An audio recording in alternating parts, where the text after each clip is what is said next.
আসসালামু আলাইকুম বন্ধুরা, আশা করি আপনারা সকলেই ভালো আছেন। বন্ধুরা, আজ আমি আপনাদেরকে বলবো একজন নেককার মহিলা ও একটি কুকুরের সাথে জেনা করার ঘটনা। কিভাবে একজন নেককার মহিলার ওপর জিনার অপবাদ চাপানো হয়েছে এবং তিনি কিভাবে এই অপবাদ থেকে পরিত্রাণ পেলেন, তা জানতে হলে অবশ্যই ভিডিওটি শেষ পর্যন্ত দেখার অনুরোধ রইল। বন্ধুরা, বহুকাল আগে একজন নেককার মহিলা ছিল, যিনি সর্বদাই আল্লাহর ইবাদতে মশগুল ছিলেন।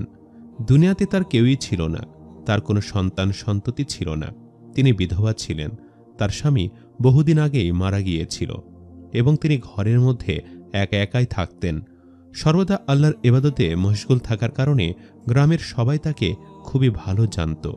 তার মধ্যে ইসলামের অনেক জ্ঞান ছিল বলে গ্রামের মহিলারা তার কাছ থেকে দ্বীনি শিক্ষা অর্জনের জন্য আসত। এভাবে ওই নেককার মহিলার দিন কাটছিল। তিনি কাজের জন্য সর্বদাই বাহিরে বের হতেন, কারণ যেহেতু তার স্বামীও বেঁচে ছিল না এবং কোনো সন্তান ছিল না, তাই নিজের জীবন পরিচালনার জন্য কাজের তাগিদে হলেও তাকে বাহিরে বের হতে হতো। এই নেককার মহিলা যখনই বাহিরে বের হতো, তখন গ্রামের কোনো পুরুষই তার দিকে ফিরেও তাকাত না, কেননা প্রত্যেকেই জানত সে অনেক নেককার বান্দি। একদিন ওই নেককার মহিলা বাহিরে বের হলে ওই গ্রামের একজন ধনী ব্যক্তির চোখ ওই মহিলার ওপর পড়ে। ধনী ব্যক্তিটি এতটাই খারাপ ছিল যে সে অর্থের বিনিময়ে রাতের বেলা মেয়েদের সাথে খারাপ কাজে লিপ্ত হতো এবং সেই সর্বদাই জিনা করার উদ্দেশ্যে মেয়েদের কাছে যেত। এ নেককার মহিলাকে দেখার পর ওই বৎকার ধনী ব্যক্তির মনে খারাপ চিন্তা জাগল। সে প্রতিদিনই ওই নেককার মহিলার ওপর খারাপ নজর দিত এবং সে মনে মনে চাইত ওই মহিলার সাথে খারাপ কাজ করতে। একদিন ওই মহিলা রাস্তা দিয়ে হেঁটে যাচ্ছিল এবং সে দেখতে পেল যে একটি ছোট্ট কুকুর আহত অবস্থায় পড়ে রয়েছে।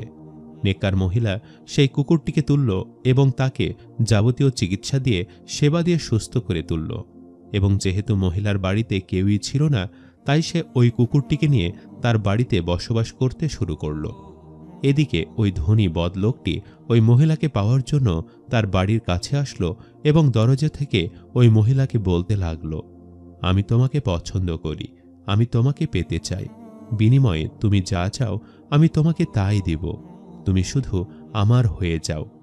ঘর থেকে ওই বৎকার লোকের কথা শুনে মহিলাটি বলতে লাগল, তুমি যদি সত্যি আমাকে পেতে চাও তাহলে আমাকে বিবাহ করো, কেননা বিয়ে ছাড়া কখনোই সম্পর্ক হালাল হয় না, এটা হতেই পারে না।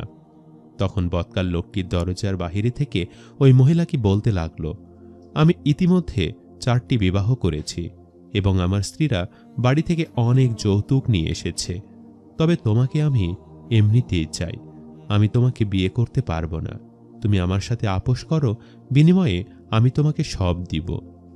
কিন্তু আল্লাহর প্রিয় বান্দি কিছুতে রাজি হল না, বরং সে অপমান করে ওই বৎকার লোককে সেখান থেকে তাড়িয়ে দিল।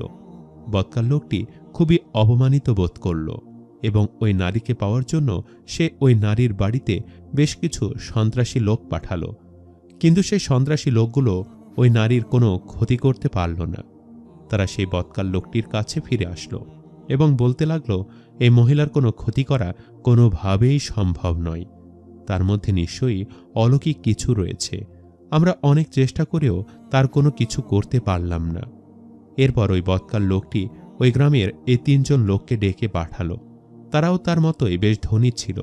বৎকার লোকটি তাদের উদ্দেশ্যে বলতে লাগলো, তোমরা যদি ওই নারীকে আমার কাছে এনে দিতে পারো তাহলে আমরা 4 জন মিলেই তাকে ভোগ করব, তার সাথে খারাপ কাজ করব, জিনায় লিপ্ত হব।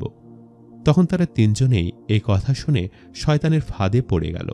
তারা 3 জনে মিলে ওই নারীর ঘরে গেল, কিন্তু তারাও কিছুতেই ওই নারীর ঘরে প্রবেশ করতে পারল না, বরং তারা ভেতর থেকে একটি কুকুরের ডাক শুনতে পারল।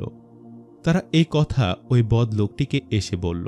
তারা বলল যে ওই নারীর ঘরে একটি কুকুর থাকে। তখন বদলোকটি চিন্তা করল যে আমরা যেহেতু এই নারীর সাথে কিছু করতে পারলাম না, তাহলে এবার তাকে আমরা বদনাম করব, যেন গ্রামের সবাই তাকে অনেক ঘৃণা করে।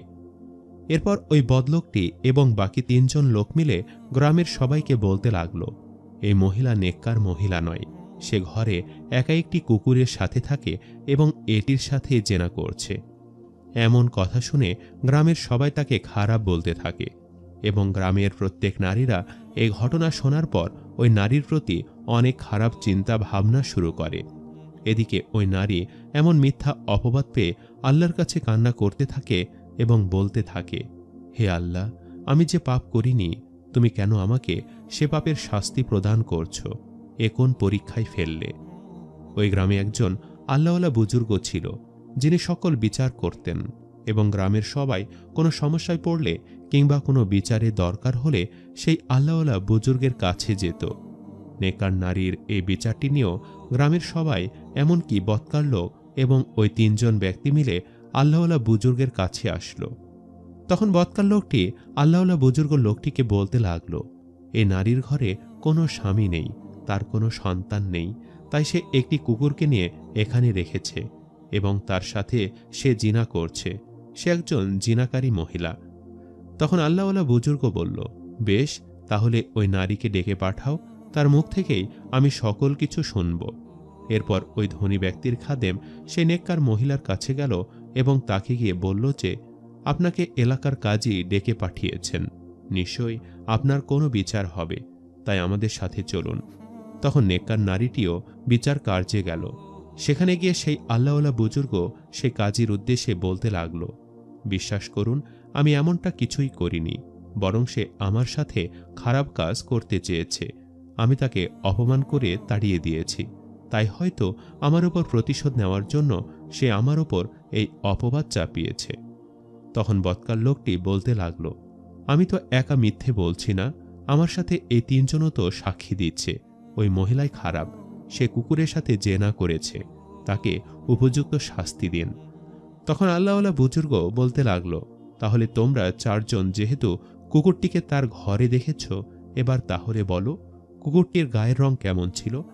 আসলে তারা কেউই তো কুকুরটিকে চোখে দেখেনি, তাই 4 জনের একজনও কুকুরের সঠিক বর্ণনা দিতে পারেনি। অতঃপর আল্লাহওয়ালা বুজুর্গ তাদের উদ্দেশ্যে বলতে লাগল, তোমরা কেউই সঠিক উত্তর দিতে পারোনি, এবার আমি সেই সাক্ষীকে ডাকব, যার সাক্ষ্যের বিনিময়ে হবে আসল বিচার। এরপর সেই কুকুরটিকে বিচারখানায় উপস্থিত করা হলো। তখন আল্লাহওয়ালা বুজুর্গ সেই কুকুরটির উদ্দেশ্যে বলতে লাগল, আল্লাহর নাম নিয়ে বলছি, সত্য ঘটনা কি তুমি নিজেই খুলে বলো, এই নারী কি সত্যি তোমার সাথে জেনা করেছে? তখন আল্লাহর কুদরতে সে কুকুরটি কথা বলতে শুরু করল। সে বলতে লাগল, না, এই নারী আমার সাথে জেনা করেনি, বরং সে আমাকে রাস্তায় কুড়িয়ে পায়, আমাকে চিকিৎসা দিয়ে ভালো করে, তার ঘরে আশ্রয় দেয় এবং আমি তার ঘরেই বড় হয়েছি। বরঞ্চ ওই লোকটি তাকে খারাপ কাজ করতে বলেছিল। তারা 4 জনই দোষী। এরপর আল্লাহওয়ালা বুজুর্গ সেই কাজী সাহেব সকলের উদ্দেশ্যে বলতে লাগল, তাহলে তো এখন সত্য প্রমাণিত হয়ে গেল, কুকুরটি নিজেই সাক্ষ্য দিল, এবার আমার আদেশের পালা। এই মহিলা যদি সত্যি জিনা করত এবং তাকে যে শাস্তি দেওয়া হতো, এখন তোমাদের 4 জনকে সে শাস্তি দেওয়া হবে। গ্রামের সবাই তোমাদেরকে ঢিল ছুড়বে এবং তোমাদের শেষ পরিণতি হবে মৃত্যু। আমি সবাইকে আদেশ দিচ্ছি যেন সবাই তোমাদের 4 জনের ওপর পাথর নিক্ষেপ করে তোমাদেরকে মেরে ফেলে। সম্মানিত দর্শক, ভিডিওটি আপনাদের কাছে কেমন লেগেছে তা আমাদের কমেন্ট করে অবশ্যই জানাবেন। আর সবাই আমাদের সাথেই থাকবেন। আজ তাহলে এই পর্যন্তই। আপনারা ভালো থাকবেন, সুস্থ থাকবেন। আল্লাহ হাফেজ।